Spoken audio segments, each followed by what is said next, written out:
few mobility exercises for your shoulders and your hips.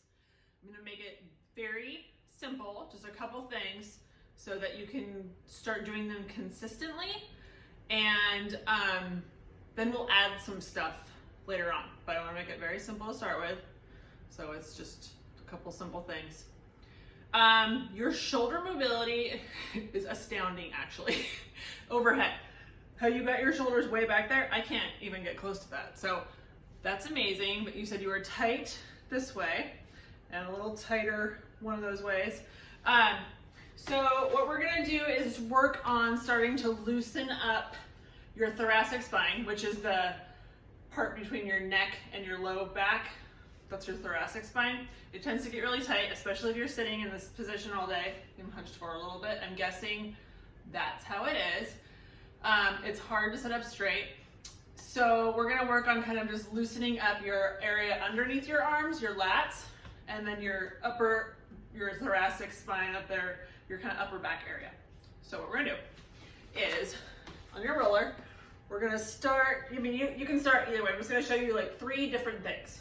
So the first thing is working on kind of the side underneath your armpit area, your lats.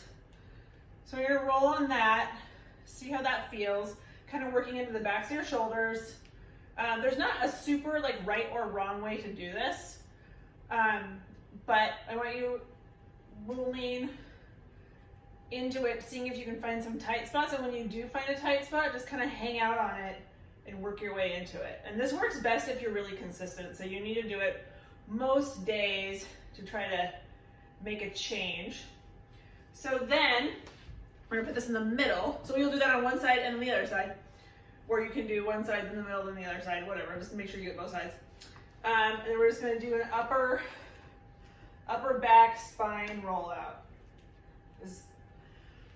As far as feels comfortable on the way down, there gets a point down here where it kind of feels like you might like hyperextend over the back.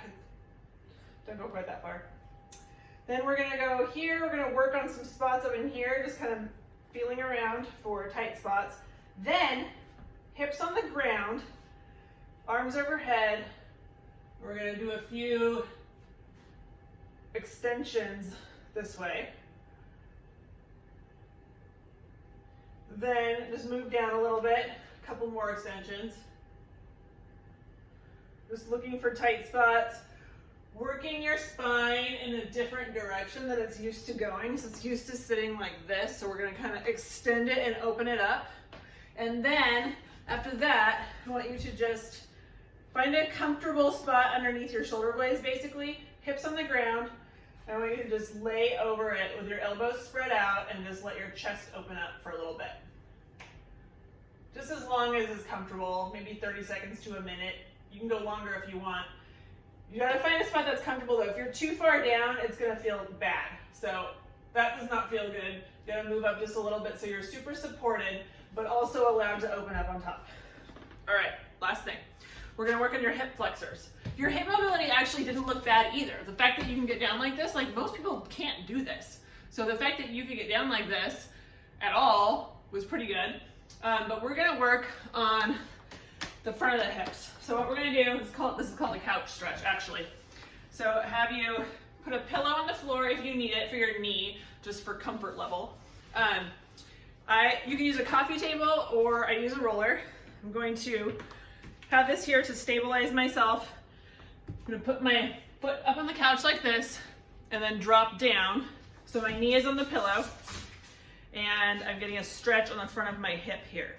So the goal is to not tuck like this, because if you're really tight, your body's gonna try to protect you from pain and it's gonna tuck back. So we wanna kind of go head on into it. Think about engaging your glute muscle a little bit, and that helps kind of push forward on that hip. And the goal here is to get as much length between like your knee and your chest, as opposed to this. We wanna get like length to it. So it's totally gonna depend on how tight you are in this stretch, how comfortable it will be. And I totally suggest holding each side for 2 minutes before switching just to make it like even do anything at all. You've got to spend a little time in that stretch. So if it's too hard and you're too tight, you can move forward so that there's more space between your heel and your butt.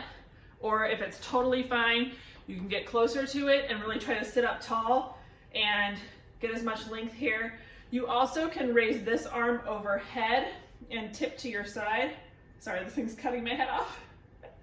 Tip to your side, and that gets an even bigger stretch on that. So that's just gonna depend on how tight you are right there. But let's start with those things. I'll write it down and send it to you, just so you have a little reference guide. And let's be in touch. Let me know how it goes. Let me know how it feels. Let me know if it's doing something for sure, like you feel like things are being massaged and stretched and it needed to happen. If it doesn't feel like it's doing anything, let me know and we'll troubleshoot. That's it. Have a good day. Happy Friday. Bye.